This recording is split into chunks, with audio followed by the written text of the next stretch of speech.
இப்ப வீட்ல நீங்க வேலைக்காரி வச்சிருக்கீங்க தானே? வேலைக்காரி இருக்கிறார்கள். அதான் நான் கேட்டேன். எங்க ஒரு பக்கம் வச்சிருக்கிறதுனா வேற. ஓ, உங்க வீட்ல வேலைக்காரி இருக்கிறார்களா? இருக்கிறார்கள். மாதம் எவ்வளவு சம்பளம் தரீங்க? மாசமானா 12,000. என்னது? ஒரு மாசம் ஆனா 12,000. மாதம் எவ்வளவு சம்பளம் தரீங்க? மாதம் 12,000. ஒரு வருஷத்துக்கு எவ்வளவு சம்பளம் தரீங்க? 12 × 12 299. நீ டீக்கடை பாக்கி வச்சதெல்லாம் இங்க சொல்லி இருக்காத. 147. 1,40,40 இது பணம் கொடுக்குறேன். நான் கேக்குறேன், ஒரு வருஷத்துக்கு 1,44,000 ரூபாய் தரீங்க. கல்யாணம் பண்ணி, அதாவது ஒரு ஆட்கள் வீட்டு வேலை செய்யற அம்மாவுக்கே 1,44,000 ரூபாய் தரீங்களே. கல்யாணம் பண்ணி வந்தவனே வீட்டுக்காரியா, சமையல்காரியா, ஆத்துக்காரியா, புள்ள பெத்து போற மிஷினா, இத்தனை வேலை செய்யறமே மாசம் இவ்வளவு கூட எந்த பெண்களால நாங்க கேட்டுக்கமா சார்? நீங்க ஒரு பெண்களை சப்போர்ட் பண்ணுங்க, கேட்டுக்கமா புருஷனை பார்த்து.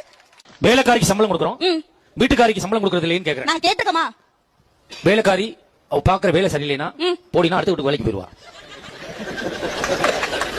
நான் வருஷத்துக்கு 6 வேலைக்காரி மாத்தி மாத்தி வச்சுக்கிருவேன். நீ போ சொன்னா போவியா? இல்ல மாத்தி வச்சுக்கிற முடியுமா சார்? உன்னை எவன் எங்கே கேட்பான் சார்? உங்க அப்பனே எங்க அனுப்பிட்டான் சார்? எங்க இரு கேட்ட கேள்விக்கு பதில் சொல்லி ஆகணும். வேலைக்காரி நீ ஒன்னா